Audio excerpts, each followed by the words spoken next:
The War Eagles Air Museum has grown so much at this point, they actually have interesting pieces on loan from the National Museum of Nuclear History up in Los Alamos, actual nuclear weapons. Of course, unarmed at this point. But there is a man joining me now, Mario Campos, who flew around with live nuclear weapons right there strapped to the aircraft. Mario, nice to meet you. Nice to meet you. Okay, and now you tell people about these weapons right here. It's incredible to stand next to what could do so much devastation. Absolutely. It's one of these things that it's part of our history, and we're very thankful we never got to use them, but it's very important that we talk about these things, not only from a historical standpoint, but how important these things were to our nuclear deterrence against the former Soviet threat. When you come to this museum and you bring your kids and you start learning about this stuff, when you think about a nuclear explosion, you think, of course, oh, this is a massive mushroom cloud and all of this energy. This is really a tiny little weapon. How did that integrate into your day in the Air Force? Well, first of all, these ones that you see here are basically what we call tactical nuclear weapons. They're smaller. They have much larger sizes, but these are the types of weapons that could fit, for example, on fighter aircraft. We also did carry some on bombers, for example. I flew in the B-52 and B-1B bombers, and the ones I'm more familiar with is the silver one, as we used to call the silver bullet, the B-61 nuclear weapon. This would be put on an aircraft, and you often had to load them. Now tell us about when you had to set them in place. We didn't physically load them. We actually had ammunition people load them on there. But for example, if we had a new weapon that was put on an aircraft during alert, sometimes we'd be required to inspect them to make sure the settings were right. There were 3 navigators in the B-52, 2 in the B-1. In the B-52, what we would do in another type of weapon is we'd actually go up there and check the settings, which required you to actually straddle the bomb and look into a window and check on the setting. And I actually had a chance to do that once, but hey, you know, you did it. So Mario, you were just sitting on a nuclear weapon, and it was loaded. That one was loaded. That one was live. In this museum, there is a beautiful, elegant, but very small plane that you actually trained on in the Air Force. What is that? Yes, that's the T-37. We call it the Tweet, made by Cessna.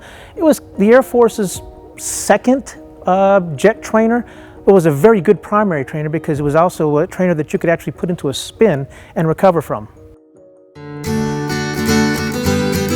So whether you're interested in nuclear weapons or old bombers from World War II, the War Eagles Air Museum has a mixture of everything. And of course, to keep these things looking perfect and to restore them, we join Clifford Bossy, who has gotten out the paintbrush, and I'd be a little nervous to paint a classic piece, but you have. I'm encouraged to tag. Tell us about a piece that you've helped restore, or several. The airplane sitting outside, I did the paint job on all of those, which required historical research in addition to the actual painting.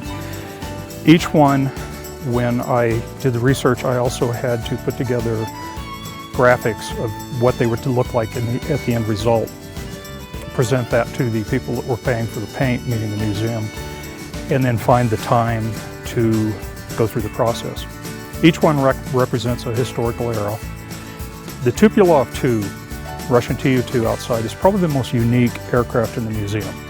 It is, as far as I know, the only one on display in the Americas and only one of about 3 on display worldwide. That airplane represents the Soviet VBS, which was the Soviet Air Force, in what they refer to as the Great Patriotic War. We chose to represent an airplane that was named after a location, and it's based on an actual airplane named Moscow. That's how ours is painted. The A-7 is painted in the scheme that it carried with the VA-83 Rampagers when it went into service on board the USS Forrestal in July of 1970.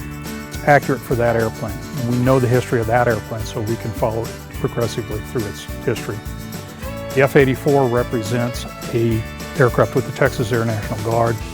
It is a composite airplane, so the serial number on the airplane doesn't actually match the airplane. One of them behind us, the A-26, is painted to represent an airplane of the 319th Bomb Group in the Pacific Theater of Operations in World War II. It's a unit that's not normally recognized in the PTO, not normally recognized in the A-26 community. So we chose to do something a little different with it. Cliff, in addition to the incredible aircraft, and it is quite a collection, and you've done a great job, this is not something you usually see driving down the street, and there are quite a few classic cars here. Tell us about this. It's a 1935 Auburn. This would be a top scale car. This would be something somebody along the lines of Clark Gable, Howard Hughes, somebody like that would drive. Not only was it an expensive car, it was a very well made car, very well engineered car. Introduced disc brakes to American automobiles. It's turbocharged, which was rare for a vehicle in the 1930s. And just one of the incredible pieces that you'll find here. Very incredible. Clifford, thank you for your work. You've done a beautiful job restoring many of these crafts.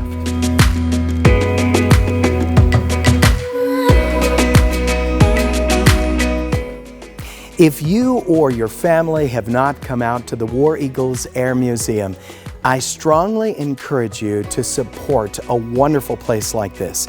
It's historic, it's educational. You'll get to actually meet the people you've seen today on Studio 9 who will give you that tour.